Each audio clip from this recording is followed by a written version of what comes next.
السلام علیکم۔ جو شخص روکھی سوکھی کھا کر بھی مطمئن رہتا ہے وہ سب سے زیادہ دولت مند ہے، کیونکہ اطمینان فطرت کی سب سے بڑی دولت ہے۔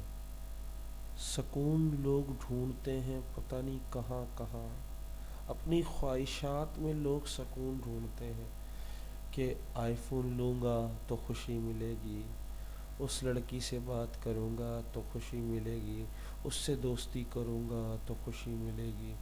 ہم نے ساری جو خوشی ہے اس کو خواہشات میں ڈال دیا، لیکن حقیقت تو یہ ہے کہ دولت اور خواہش دونوں ہی کسی کام کی نہیں ہے، وہ ہمیں سکون نہیں دے سکتی۔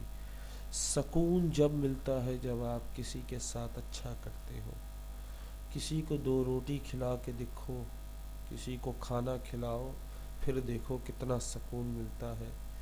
کسی کو خوش کر کے دیکھو کتنا سکون ملتا ہے۔ اللہ کا ذکر کر کے دیکھو کتنا سکون ملتا ہے۔ عمل کرنا شرط ہے، جب تک عمل کر کے نہیں دیکھیں گے تو پتہ کیسے چلے گا کہ اصل سکون کیا ہے۔ امید کرتا ہوں آپ مجھے، میرے والدین کو دعاؤں میں یاد رکھیں گے۔ السلام علیکم۔